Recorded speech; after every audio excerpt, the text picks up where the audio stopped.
Ladies and gentlemen, welcome to another episode of Money Talks, an exclusive conversation with some of the most brilliant minds in business, entrepreneurship, and finance. Today, we are in Kuala Lumpur once again, and this Money Talk is extremely special because I have found, finally, a kindred spirit, somebody that I can speak to on an equal level that resonates and understands my philosophies, but he's many years ahead of me in his career, his entrepreneurial endeavors, but his foresight, his decision-making is quite immaculate and stupendous, to say the least.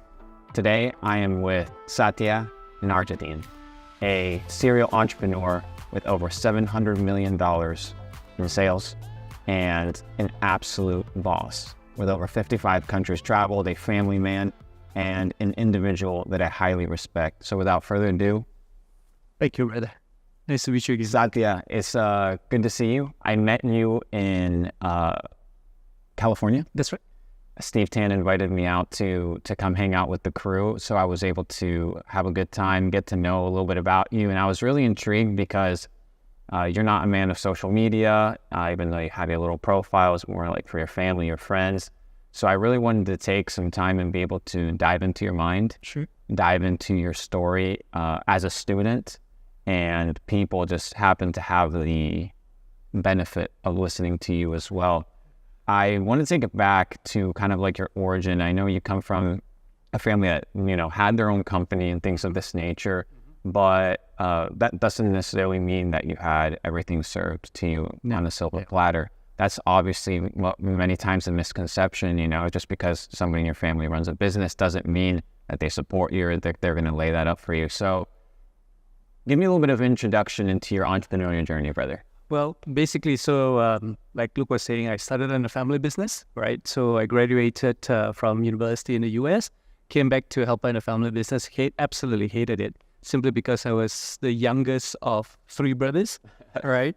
And I don't know whether you know how patriarchal Chinese families are in terms of the business structure and family structure. The firstborn gets everything? Pretty much, yeah. So not just everything, but all the responsibility goes to the firstborn also, right? And so the hierarchy is kind of set. So I used to laugh because business meetings became more like family meetings because everyone in my family is involved. And because I have my father, my mother, two older brothers, and then me, so any decision that I make was just about the family dog. So, it's... You were the black sheep, always the last decision. Right. It didn't matter what your expertise were. The value of your opinion on the ladder didn't really... Absolutely. Seniority. And it was absolutely, how do I say this now? I mean, I absolutely hated it, and I just couldn't wait to get out. So the opportunity kind of presented itself around 2003, 2004. My father decided to purchase a land in Singapore, industrial property. He was kind of like tucked into it by friends of his and a big real estate property agent. And they finessed him. Yeah. They finessed him into it. Basically, yeah. Right? And told him that, these are the kind of returns that you're going to get if you build something like this over there. And, 3 months later, after he bought it and he was ready to go build it, those guys would say, okay, sorry. They rug pulled him. Yeah. They rug pulled the man. Exactly. They rug pulled him. Right. And so my father was looking at quite a big loss for that particular piece of property. And so I told him, I'm like, hey, I'm not happy in Indonesia. Why don't you just send me over to Singapore and let me just deal with this and see whether I can at least turn it around and make something out of it. So we were looking at quite a significant loss, maybe 30% loss from our initial investment. But right away, instantly, right? Because those guys were saying that, we can't build this anymore. It's not lucrative anymore. So I started fact-finding. I started to try to find out how to revive this. And instead of losing $3 million, so I turned it around. I actually made a few $1 million out of that. Amazing. And then I just basically rolled that into a new development and then rolled it. And, about 15 years later from when we started and when I got out of Singapore from the real estate property development market, we kind of sold about $700 million worth of Singapore property. Amazing. So here you are. What age are you when you talk to your dad about, hey, I want to kind of like take over the this real estate property? I was early 30s. Yeah. So what was your knowledge base in this niche? Nothing. Zero. Yeah, zero. I had a computer science background, I had a finance background. I've got 2 minors, but that's it, right? Nothing real estate related. And it's really not rocket science. Like, I mean, I think all businesses, basically, if you really boil down to it, it's a matter of cash flows. And in this particular case, with regards to real estate, it's definitely about cash flow because you have the construction curve and you have the sales curve. And if you kind of don't hit or you kind of let them intersect, then you have to put in more money. Yeah. And so basically, all you have to do is continuously track all your cash flows properly, and you should be able to do it. The only problem with real estate, of course, is because the money's involved are getting larger and larger. And if your cash flows, one bad project can wipe out all the profits from your previous 10 projects. Done. So tell me a little bit about that. So you make $4 million profit on the first flip, but a lot of entrepreneurs, they make the first $1 million, $2 million, $3 million, even if it's profit pooled or shared with your initial investors, whatever it may be. You still had a take home. Yep. What was your philosophy there of, hey, I'm going to roll this over versus I'm going to go spend it. I'm going to go flex. Exactly. What was the mentality there? Well, definitely rolling over, right? I mean, of course, basically my philosophy is very simple. I mean, yes, you can enjoy the fruits of your labor, so to speak, but make sure that it's only a small portion of it, because the rest, if you're really passionate about something and you're really interested in making it grow bigger, then you got to plow it back in. You got to continue learning it. You have to continue doing something that you're passionate about and try to make it bigger. It's only when the passion gets out of it, then that's when you want to get out completely. Is there a way to reignite the passion, or when you say passion, is this something that is a gut feeling, or how do you sense it? Yeah, I think it's a gut feeling, number one, and number two is also you have to be also aware of the environment, right, that you're in. In Singapore, when we first came in, that particular property development, which is industrial property development, it's like the ugly stepchild. Nobody wanted to touch it at 10-foot pole. And that's when I felt that the opportunity was there because nobody was in there. But, towards the middle, as we were building bigger and larger projects, everybody started jumping in. They saw how much money, my investors were making, our company was making, and they decided to plow in. And it's really funny because, when they start plowing in is when I decide, I think it's time for us to get out. It's because of this herd mentality, I guess. And also I'm contrarian in nature. I don't like to follow the crowd. In fact, when people get in, it's when I get out. And when people get out, it's when I get in. Also the same thing when it comes to my investments. Yeah, not just in real estate property, but also in general. Just in general. I'm the same way, which is why I think I resonate with you. I heard about how you crushed the bull run in 2017. You pulled out. You were telling all your homies, get out. Did you do the same in 2021? Did you have a good foresight there? Basically, 2021 was I kind of got busy with life, so to speak, and I wasn't really to crypto that much. But I was telling those boys also, some of my friends who were into crypto to get out. Right around when I think it hit about 60K, right? Yeah, I think it was around 60K. Yeah. So it's pretty much close to the top. Close to the top. Yeah, I got out at 55K, which wasn't as impressive. You 10% drop, but we were talking in the back, and you said it's not that difficult. Yeah. I have a certain principle. What was that principle that you utilized? The ant principle, the auntie principle. Yeah, the auntie principle. It's so funny, right? Because I found this on the first run, the first time in the first bull run of Bitcoin. The first Bitcoin bull run was like, when the older folks, like your grandmas or your older aunties start talking about something. Boomers, yeah. Yeah, the boomers, really, yeah. It's time for you to get out. It's basically what it is. Because if it is so ubiquitous, it's like everybody knows, everybody talks about it, that means it's an overbought territory for sure. And usually these waves of information, if you understand how liquidity moves, it's all by design. So the press articles are by design. That's right. The information is by design. The tweets are by design. The news sections are by design. Why? Because once you inform the public, now the exit liquidity comes in for the initial investors to be able to cash out. So yeah, I saw a lot of people make a ton of money but lose it all. Mm-hmm. And then on the other spectrum, I saw a lot of people that were able to make money but not be able to preserve their wealth. And one of the motto of Capital Club is create, multiply, and preserve. So there's a mindset of how to create money, how to multiply the money, which you talk about cash flow, preserving it. And then finally is how to preserve your cash flow. I want to talk about, you make your first flip with the real estate, you turn it into a profit. That's a $6 million deal or something of this nature. What's the second one? What's the gap between the first and the second? So the first was an $18 million project, because I think in terms of real estate, I think the scale's a little bit larger, right? So I flipped that and started doing a $30 million project, which is slightly larger. And when that sold out very quickly, I just flipped it and decided, hey, look, let's try to go for a big one. And we ended up doing a $260 million project. That was amazing. Yeah. So basically, if you have big conviction and you know that the market condition is right, go all in. It's basically what it is. It's in a way, whether you can succeed or not is, of course, it's a matter of good luck. It's a matter of being prepared. But at the same time, if you don't take the bull by the horn, so to speak, it's not going to go anywhere. How important is positioning in order to spot opportunity? Because I see a lot of people running from point A to point B, shiny object. There's no pause, reflection. That's right. Let me observe the market. Let me see what's going on. In your opinion, how important is this idea of pausing to reflect, to be able to look at the landscape per se?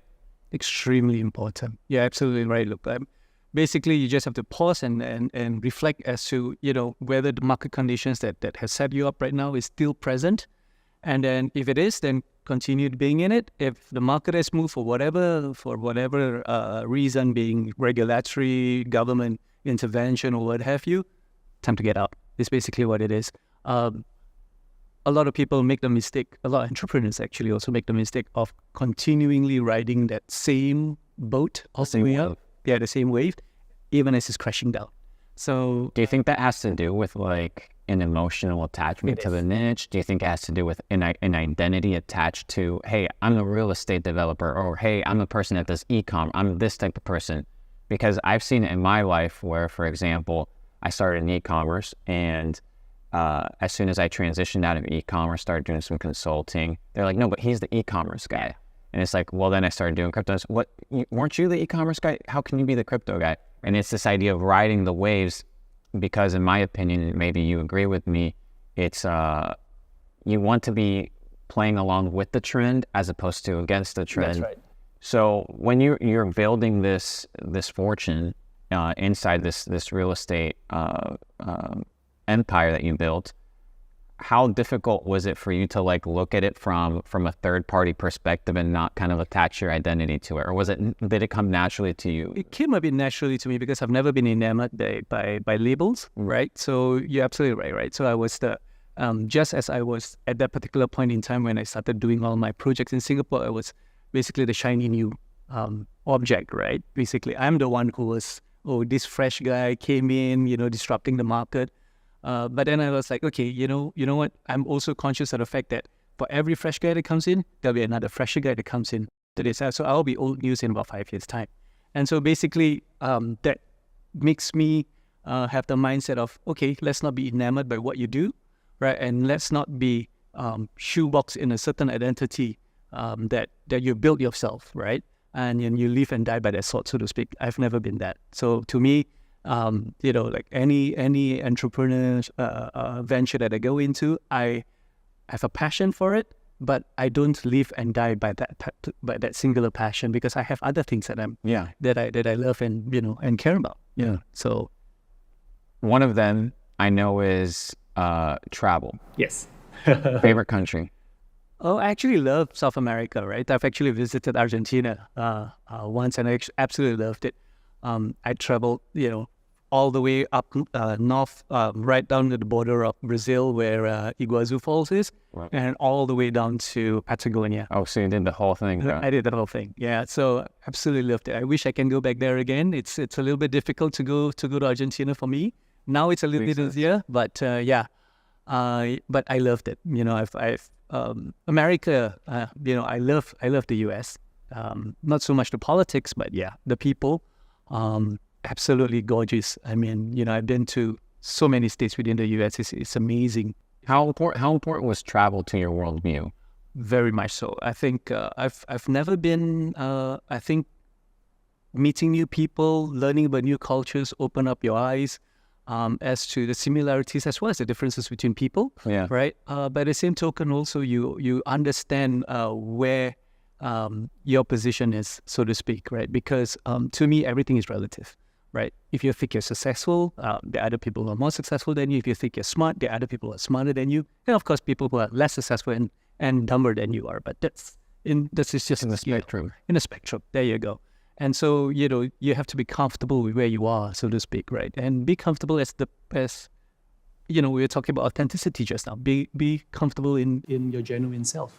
How, in your opinion, have you developed the sense of authenticity where you've defined what entrepreneurship means for you, where you've defined what success means to you, and not allowing other people's definitions of what it means to be successful or things that people have told you, hey, in order for you to be successful, this is what you need to have. Yeah. So, how have you developed that kind of thesis or philosophy? Well, basically, again, like I said, I think traveling helps, right? Because again, you see the full spectrum of life, so to speak, right? I mean, I traveled I come from a fairly poor country, in Indonesia, and but I've seen things, and I feel privileged to see. Yeah. The thing about it is, like, every time you go down there, you learn something new, and you learn not to take yourself too seriously, right? You learn not to, how do I say it, to be, oh, I'm so and so, therefore I must be this and this. No, because at the end of the day, it's like simple things, like being with family brings me so much pleasure. And the thing about it is, like, if you really boil down to the details, and for me, entrepreneurship is just a means to a lifestyle. Yes. that I enjoy. About what do I enjoy? I enjoy being with my loved ones. I enjoy being friends with like you guys, right? And so basically, that's how I keep myself grounded, and my worldview changes simply because, it's not tied down to one identity simply because, I want to be surrounded by the people that I love. Mm. Yeah. I like that. I think it's oftentimes common in entrepreneurship where one can become isolated, whether it's through your work or whether it's through the identity, and it's easy to neglect the essentials and the basics that once you don't have them, you realize how important they were. And I often tell people, I say, the paradox of life is that many times we give up the things that are replaceable for the things that are irreplaceable. Absolutely. So we'll get the money, which we can always make more money. You can build another business, you can get another nice car, you can have another nice home. And we replace these things for things that are irreplaceable, like family, like peace of mind. That's right. Like a good relationship, like children. Yeah, like right. You have a beautiful children, which is something that I think you're extremely passionate about. We were talking about it, and you're like, this invigorates me. This is kind of a new kind of a career or a new approach that I'm taking towards. I want to talk a little bit about parenthood. How are you managing parenthood and business? Because you're still kind of playing both dynamics. I don't know what it's like to be a parent. It's very far down my lane. But it's basically two CEO roles. Like, you're running a full-time family. You need to make sure your children are developed, because I know there's going to be people watching that have kids. And then you also have your company. And then you also have investments or things that you're kind of doing in the business world. How do you marry both? So basically, yeah, you're absolutely right. It's a question of juggling, right? And it's a question of time management and making time. It's essentially what it is, right? Because I think everybody knows you only have 24 hours a day, and it's how you divide it up, right? Rightly, if this is something that you really care about and you need to put, food on the table, then of course you have to worry about, doing business or making money to make sure there's food on the table. I've been fortunate enough to be in a state where I don't really have to worry about that too much anymore.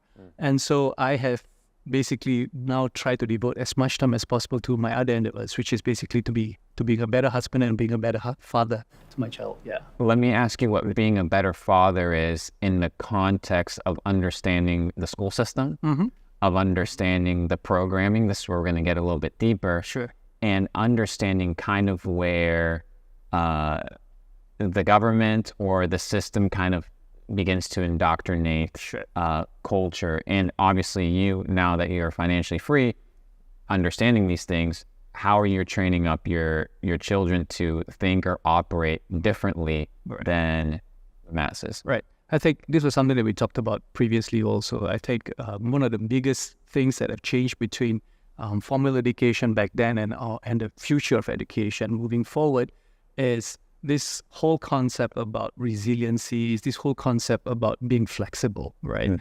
It used to be where you have like a X amount of knowledge base that you have to learn, and it's usually mainly rote learning, right? You do well in that, and then they'll promote you to, from primary school to secondary school, and then from there they promote you to tertiary, and so on and so forth, right? But you have to hit a grade each and every time.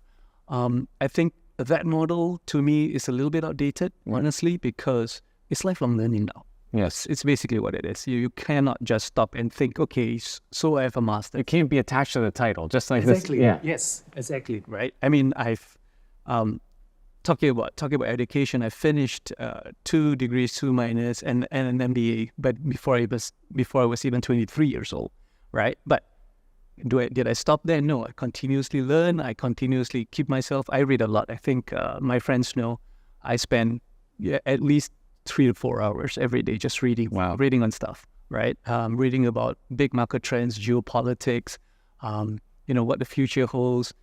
Also, I'm a very keen student of history, right? And basically all of this, I kind of like meld it together and try to figure out where we're heading to next, because it's a complex world out there, right? And I need to be to make sure that my children are equipped to handle the world, not just today, but in 20 years' time, in 25 years' time, right? When I'm no longer around, for example, right? So what are the basic tenets, or what are the basic characteristics that they must have to face the future?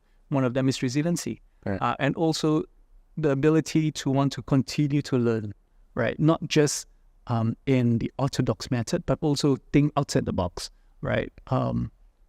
Learn to question why. Yes. Don't just listen to dogma. I have never been, I got thrown out. It's a true story. I used to be in Boys Brigade. I don't know whether you have Boys Brigade. It's like Boy Scouts, yeah. Yeah, it's Boy Scouts, but with more like a Christianity kind of slant to it, right? Because we have to attend church service on Sunday and stuff like that. I got thrown out of the Boys Brigade very, very early, simply because I was just questioning, right?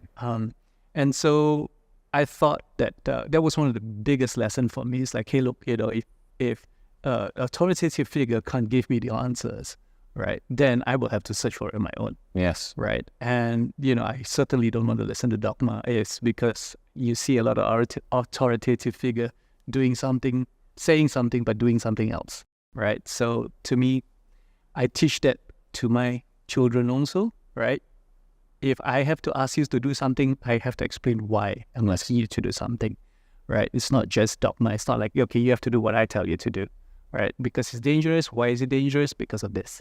And going through that process of logic, which I think is extremely important. Extremely important logic, yeah.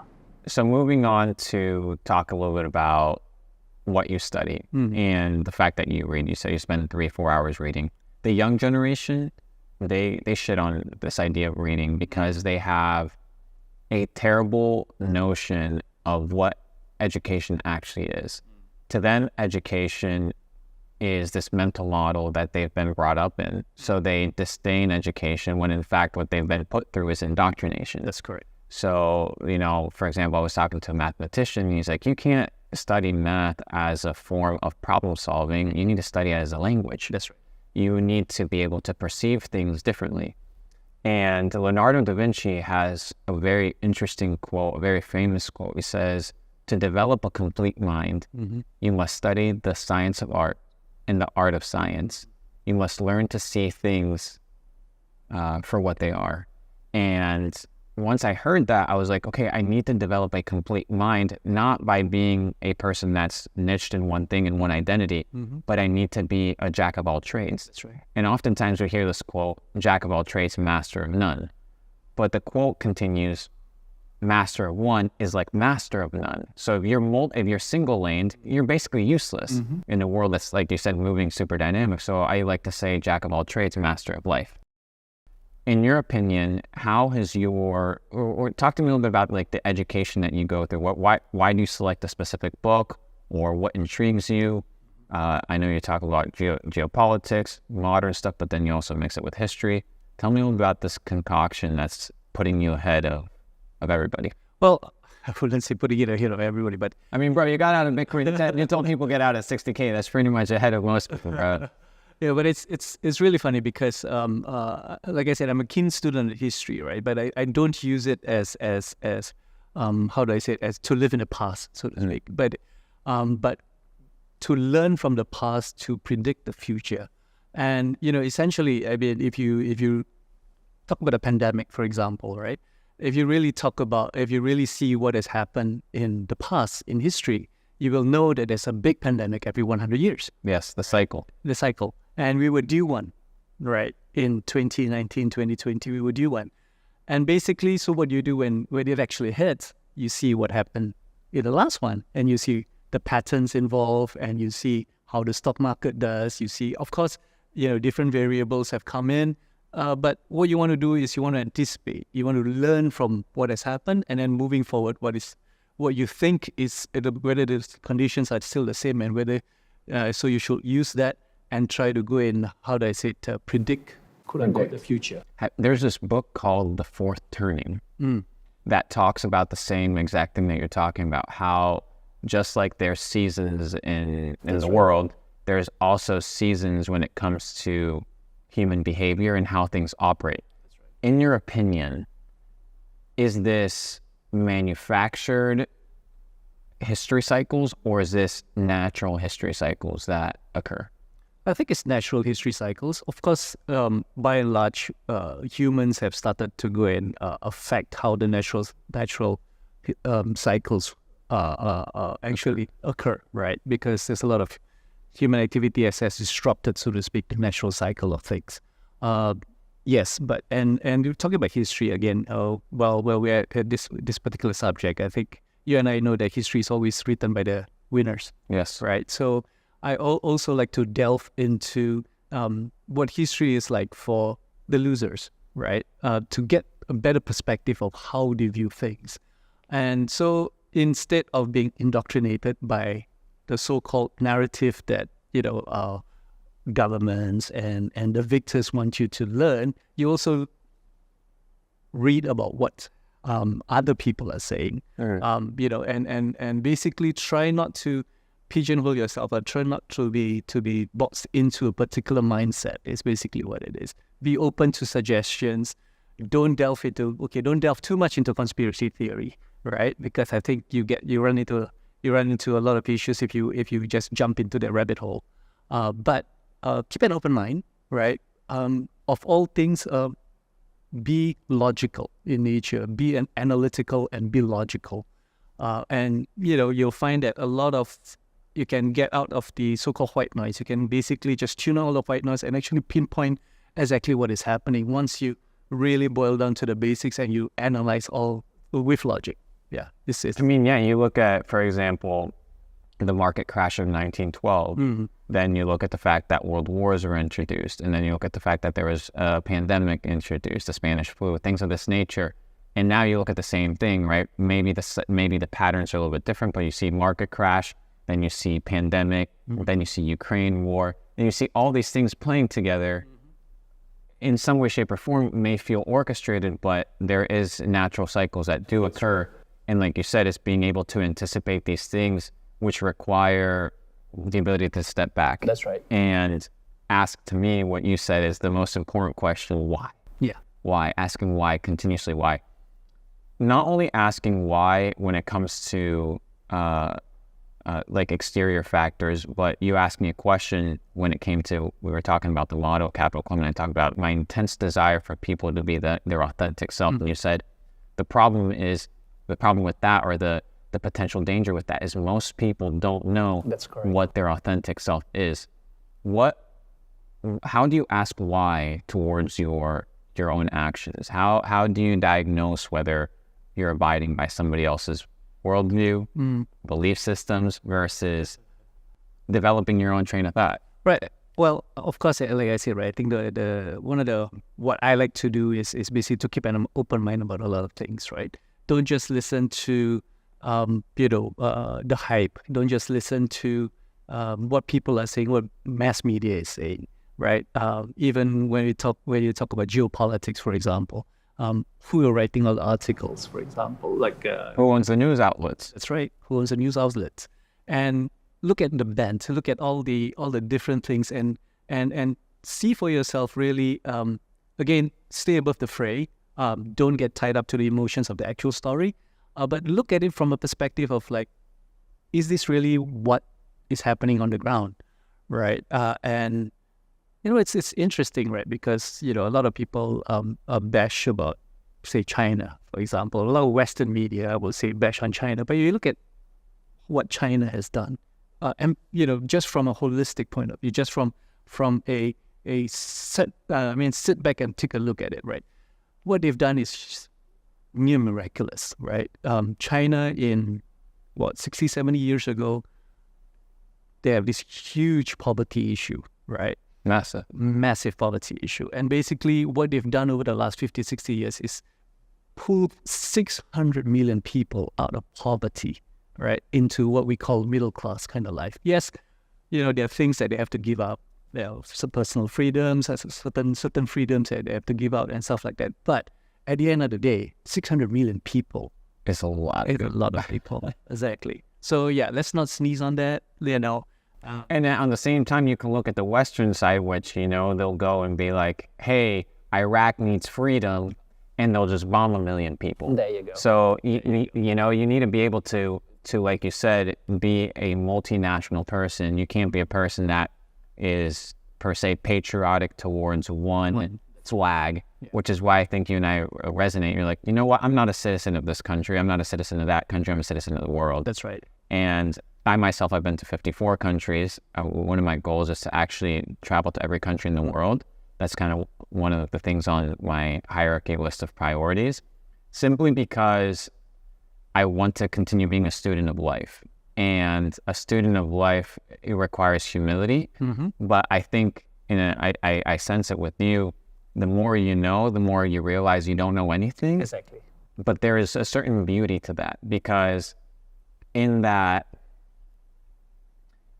feeling of not knowing anything, you lose the responsibility of having to act like you know something. That's right. that you are something. Yeah. So it's in your insignificance that you actually find some sort of value or freedom to enjoy life. And my entire objective is, as people endeavor into entrepreneurship, as they find success, as they make money, is to not lose the reason why they started doing it, which was to put food on the table. That's right. To be able to go out with my friends. Mm-hmm. And you go from being a slave of the cubicle and the fluorescent lights to being a slave of your business, or to being a slave of the P&Ls, or to being a slave of, and you have to always check yourself, and consistently, always and forever, be humble enough to recognize that you don't know anything. Absolutely, right. And I think that the so-called theory of relativity, not Einstein theory, my own relativity theory, it's the same, a good one, right? It's basically everybody is, it's relative, right? Where you are, you might be rich, but it's relative. You're relatively poor compared to, say, Elon Musk, right? But you're definitely rich compared to, say, some poor, orphan in Africa, right? It's the whole scale of relativity. People always say, oh, you must be a very successful entrepreneur because you sold, that many hundreds of millions of property. I like to joke with friends of mine, right? I've got a very good friend who's also in real estate in Singapore, right? I used to joke that his net profit is my turnover. Yeah. Right? And his turnover is another big company, one of the largest companies in Singapore called CapitaLand. It's his turnover is CapitaLand's net profit. So in the big scheme of things, yes, I might be successful, right? But I'm like a little tick in, the lion. And it kind of has to do also with where you're looking in the spectrum, because most people, they look at Elon or they look at an ultra successful entrepreneur, but they only look at the things that they're missing from what that person has, instead of what is this person missing that I do have? So for example, does this individual wake up with peace of mind? Bingo. Yeah. Is this individual loved? Or is this individual feel cherished and important, or do they live under stress? And it's like, based off of your hierarchy of priorities in life and what you want, you also have to evaluate where you are in the spectrum. And gratitude, I think, is where it comes in, to be like, I could be on this side, but simultaneously being on this side of the spectrum could be just as bad. That's right. So it's finding that balance. And I think that's what I've come to realize about entrepreneurship, bro, is entrepreneurship is a lifestyle. It's not a career path. I very much feel like a pirate, not in the pirates in the sense of like I'm out here like boarding ships and like stealing, but this freedom lifestyle. That's like right. You're not bound to a flag. You're not bound to a location, but you're a nomad. You're exploring. You're finding your treasure. You're finding your loot. You're kind of doing your own thing. You're free flow. And I found a lot of enjoyment in that sense of entrepreneurship. And I know it's different for a lot of people, but I think that the balance is super key. That's right. How important has finding and retaining a supportive spouse been in like your mental stability when it comes to business? Because dude, it can easily go south. It can easily be with the wrong person and it fucks everything up. So tell me a little bit about how you handle kind of that dynamic without going super into detail.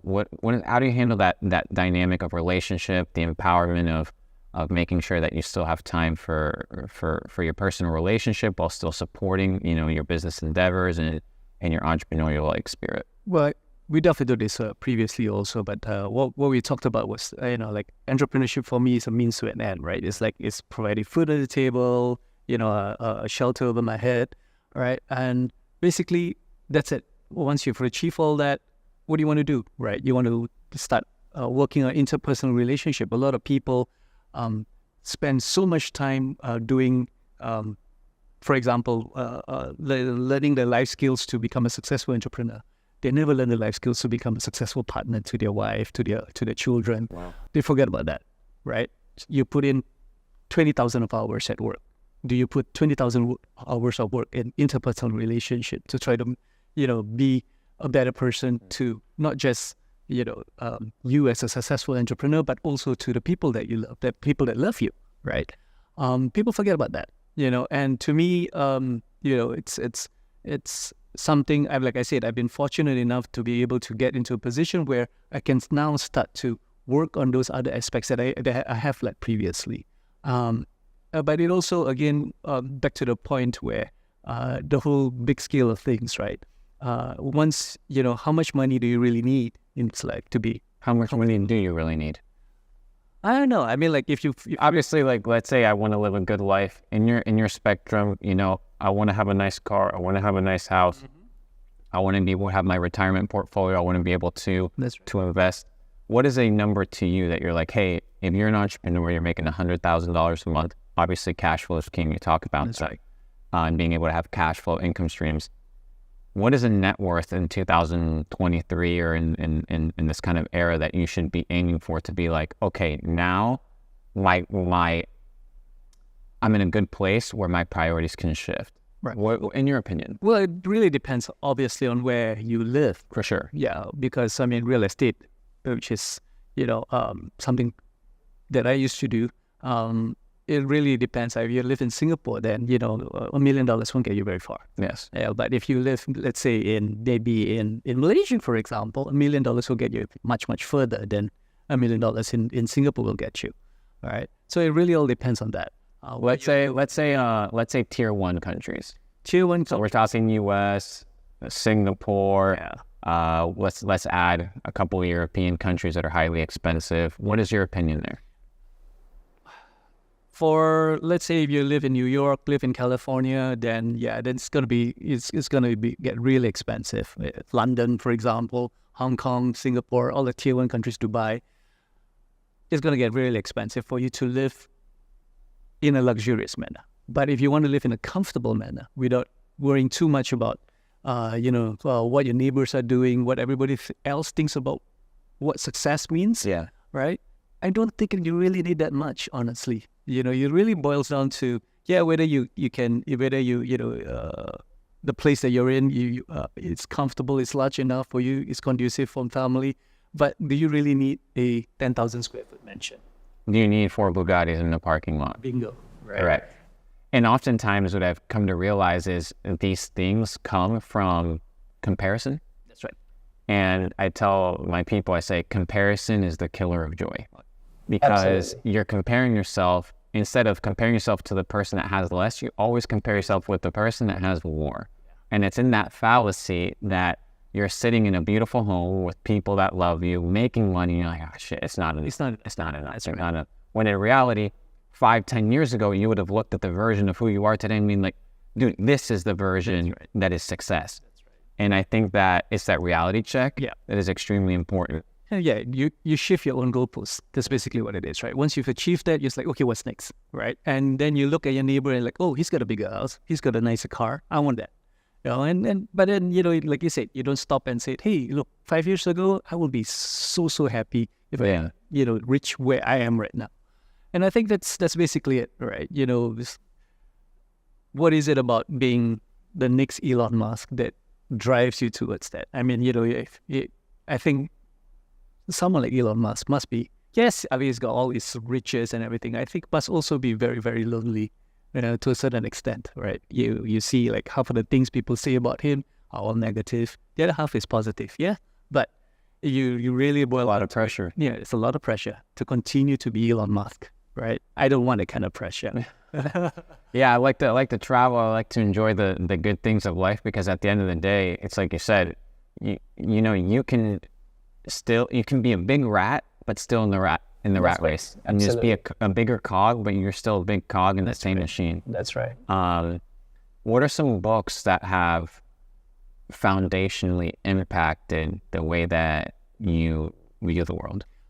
Definitely anything by Malcolm Gladwell. I absolutely love him as an author, right? And he makes a lot of sense. He makes a lot of good observations as to how the world works, right? And how it's counterintuitive sometimes, the way we see things and the way it actually works. Definitely anything by Malcolm Gladwell, recommend, highly recommend. I also, again, books on history.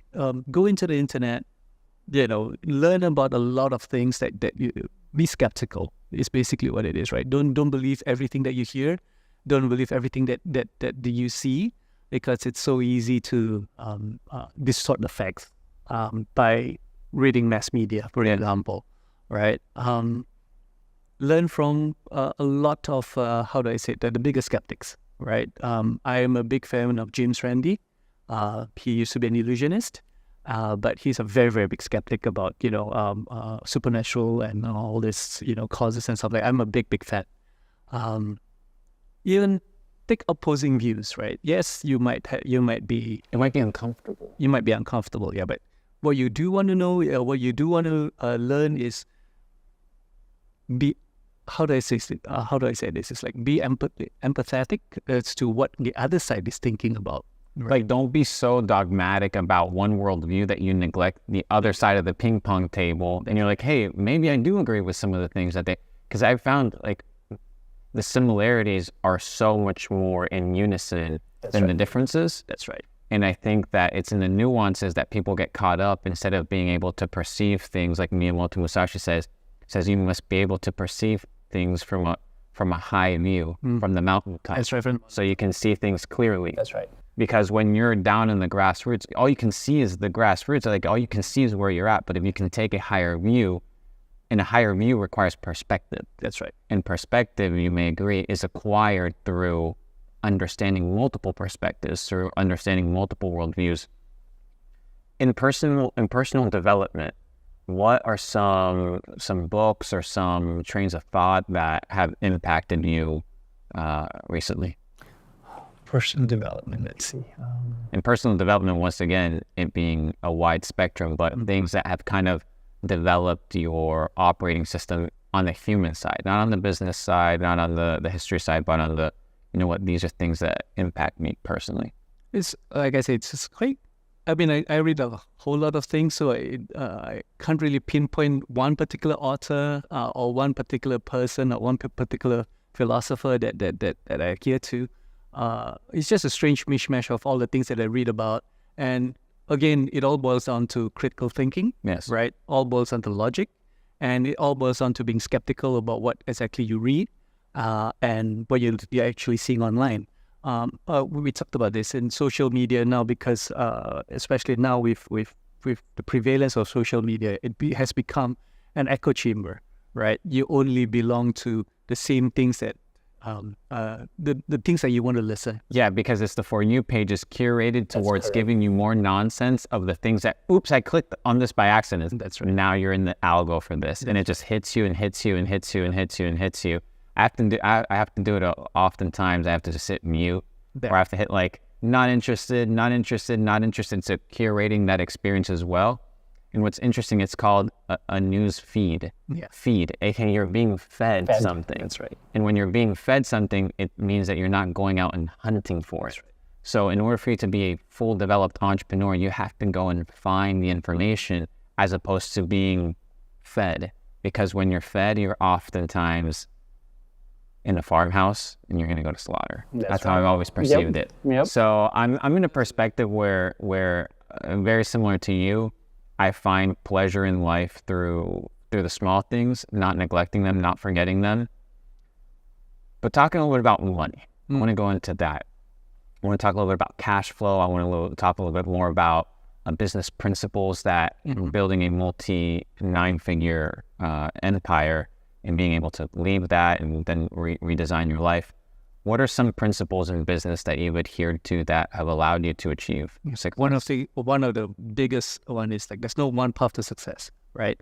I used to belong to entrepreneurs organization, right, where you see a lot of successful entrepreneurs in the same room, right? Hundreds, even thousands of entrepreneurs, and they all are successful in their own right because there's a minimum bar that you need to achieve before you can join EO.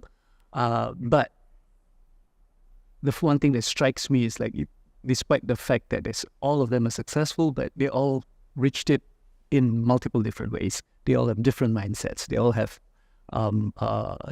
different industries that they've gone into, things that you might not even know that exist. Yeah. know exist, right? And so there's no one true way of success, so to speak, right? There's a multitude of ways to become successful.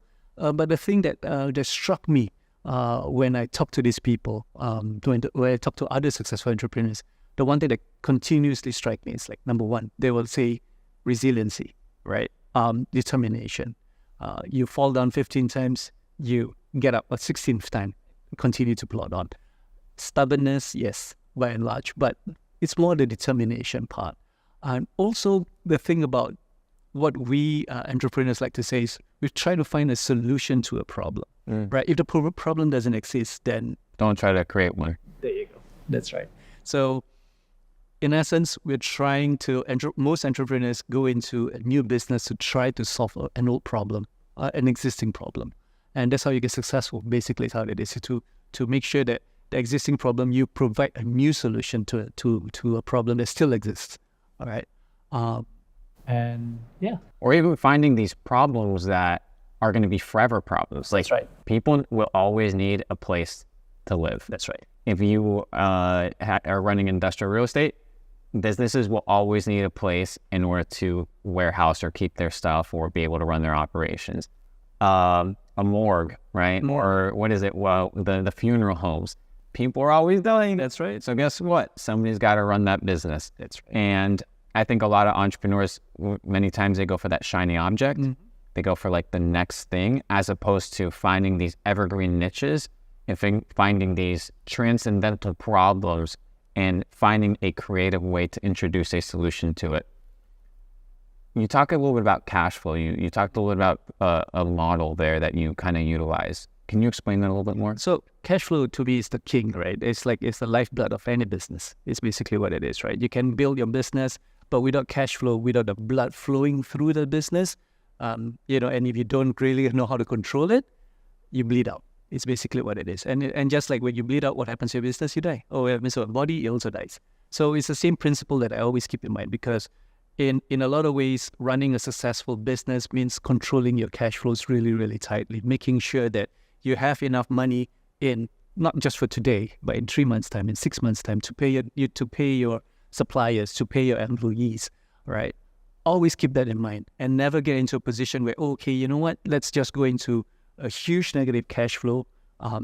Yes, if you are, for example, a startup with, some VC, some funding where you can burn cash. right. But even now, as you can see, now that the easy money is over, right? What do the VCs are asking you to do? Make sure that you turn a profit. Make sure that you're operationally profit. What's your monthly recurring revenue? What's your predictable income? What's your net positive cash flow? Yeah, these are questions that they weren't asking, but now since, like you said, money's getting tight, it's the questions that people are asking. Because at the end of the day, it's basically what it is, right? If you keep continuously to burn cash, right, and yeah, you might be increasing your sales, but your bottom line, you're still not making any money, then something's got to give, right? And once the people stop providing you money to kind of like to sustain this particular vehicle, you're just gonna crash and burn again. Look at, for example, WeWork. What is WeWork? Honestly. Crazy. It's multi-billion. I think they're worth, 250 million right now. Yeah. From stocks down like 90%, 95%. It's dead. It's dead, right? And basically, what was it? Because it was never going to make a profit out of what they were trying to do, right? I mean, yes, it's the whole idea was take short-term liabilities and figure out a way to turn it into some high long-term turnover. Wild. Yeah.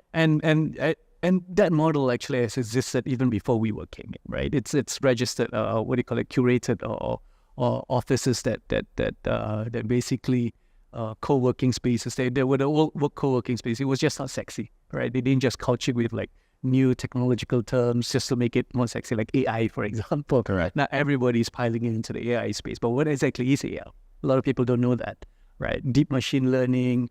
And this was a quote that resonated with me. Like, you underestimate what technology can bring you, or you overestimate what technology can bring you over the next 2 years, but you underestimate what technology can bring you over the next 10 years. The same technology, and it's the same thing. And AI, you'll probably see the same thing.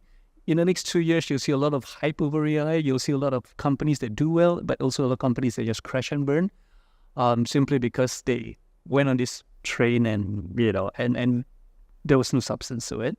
But at the same token, you will also clearly see in a few years' time who are the winners of this particular wave. And it might not be the same person that you're reading, it might not be the same company that you're reading about now. And that's usually what it is, right? I mean, even smartphones. Mobile phones. Who were the kings before Apple came in? You had BlackBerry, you had a ton of Nokia, you had all these. Ericsson, Nokia, BlackBerry, all right? Everybody was on BlackBerry. Gone. All gone. You would have never assumed that these would have been dethroned. Exactly.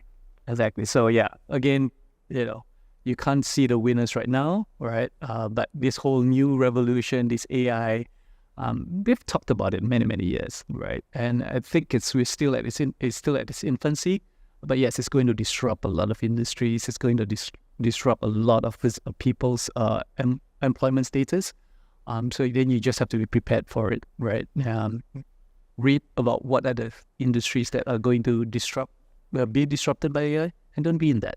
Honestly, copywriters, your days are numbered. Goodbye. Yeah, even marketers, right? Graphic designers, right? There will always be a market for people with the real skills, but if you're, I see white collar being replaced faster than the blue collar, and that's what people weren't talking about. People were talking about blue collar robots, but nobody was aware of software. That's right. Yeah, definitely. Yeah, for sure. I mean, bankers, lawyers. Yes. So what's gonna end up? We talked about this also. What's essentially what's gonna be left over those industries will be those people who actually have that personal touch, right? That really know how to build interpersonal relationship, because those can't be replaced by AI. Everything else, talk about, like, for example, a criminal case, right? The AI or the computer will be able to pass through millions and millions of old documents, millions and millions of cases that, that an ordinary person right there will not be able to have that kind of mental capacity. Because you're dealing with human error, and when it comes to those things, they're so technical.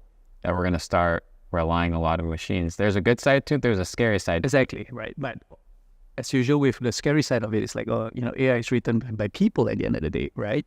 The programming language is actually designed by somebody, by a programmer, by a coder. And at the end of it, he or she will also put their own biases in it, all right? And it is going to be a big problem, how to weed out all the biases in all this big, deep machine learning, AI, that is apparent right now, even now, right? Yes. Yeah. So one of the most celebrated cases was even Apple's facial recognition, right, where they had problems recognizing different Oriental or Asian faces. Let's say Oriental is such an outwarded term there, but Chinese faces in particular, right? It was easy to like sister to be able to open up what do you call it? Somebody else's phone, yeah. Somebody's phone, because the AI couldn't pick it up. Yeah, it's something like that. And also, like, I think there was also something about biases in black faces, right? I mean, African Americans also had the same issue, right? Because it was written mainly towards a white Caucasian audience, right? And so a lot of these biases will be put into all these AI structures, all these things that you see. Even when we talk about, AI medicine, for example, right?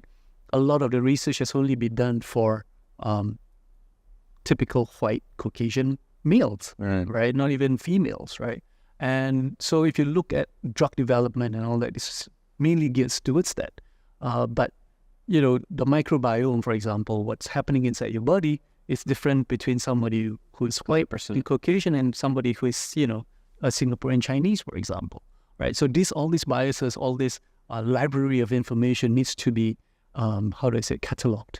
And somebody needs to do it, and there's probably a lot of money involved in this kind of thing. Also, if you're the one to do it, right? And so these are the new fields of AI, new fields of technology, new fields of medicine that you can go into, not just follow the route of what has already happened before. So it's this kind of stuff, right? That I like to. One of the key philosophies that I like to always go back to was taught by my finance professor a long time ago. He likes to play what if games, right? And this was related to when I was studying finance, right? So he was saying that, okay, what happens if, for example, say Russia invades Ukraine? What happens, right? Then you have to play with all these what if games. He was basically teaching us, okay, read outside what is the document and try to figure out what's going to happen. So, for example, you look at Ukraine. What is Ukraine essentially? What is Ukraine's position in Europe, right? Ukraine has got one of the best fertile lands for agriculture in all of Europe. In fact, they're the breadbasket of Europe. Their flag represents it. The bottom, the yellow represents the wheat, and the sky and the blue represents the blue sky. Absolutely, right. And so they're the breadbasket of Europe in essence. So if Russia invades it, so what happens if you are an investor? What do? Right? Then you play what if game. So if Russia invades Ukraine, then you will think that, okay, sanctions are going to put in Russia. So what do the Russians produce in abundance? Gas, natural gas, and oil. Yeah. Right? And also other minerals. But those two are in essence, okay, then you look at what does Russia supply, or who does Russia supply to? Western Europe. And so what do? Instead of going into the usual market, you start buying maybe LNG futures, you start buying into oil companies that actually will profit, that don't have a presence in maybe the North Atlantic, for example. The Norwegians buy into those companies that produce oil, or go into, for example, instead of using the pipeline, you have gas shipped to you from America, for example. Check out who the biggest owners of LNG. You have to. I like it. I like that you said that, because the what ifs are extremely important. I was looking at a chart of the containers, the shipping containers. In 2020, the shipping containers, per shipping container, the price went up to $11,000. That's right. I remember e-commerce was getting extremely difficult, and the reason it was getting difficult was simply because the supply was so limited, because China's supply chain was kind of crunched up with lockdowns. but now a container is $1,500. Yeah. So you could have easily predicted that if you would have played the what if. That's right. It's all these what if games, right? So again, back to Ukraine, for example, what if Russia invades? Wheat prices are going to go up, and wheat prices went berserk for a while, right? It just went skyrocketed. And if you are a trader down there and you know what's happening, you position yourself properly. You know what's happening. That's the key. If you're not gambling and assuming, they're playing the what ifs. You play the what ifs, right? And then you position yourself to make sure that you position yourself before the big wave comes. And then once the big wave crashes, lifts you up, you get out before the big wave crashes, because you all know what, every time the wave crests, it's time for you. Ebbs and flows. Bingo, right? Let me ask you one question that's important to me, because one thing is to build a successful company. That's right. Another thing, and make the company make money. When do you pay yourself? When do you pay yourself? That's a very good question as to, I guess, again, it boils down to every individual is different.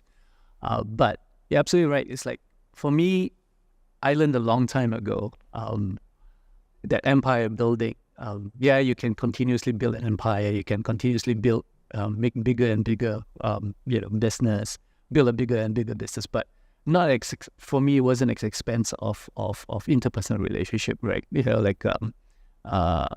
My own. I realized at that time, my daughter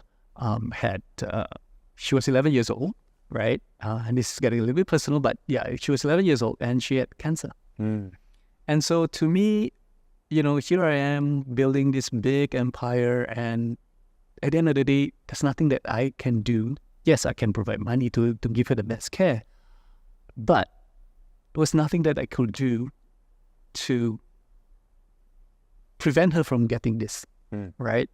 And, it's like I say, a variety of things, and that's when it hit hard, right? It's like, okay, so I've been making all this money, and at the end of the day, it's really not for anything if I don't, take responsibility to reconnect with my daughter, for example, or be with people that actually are meaningful to them.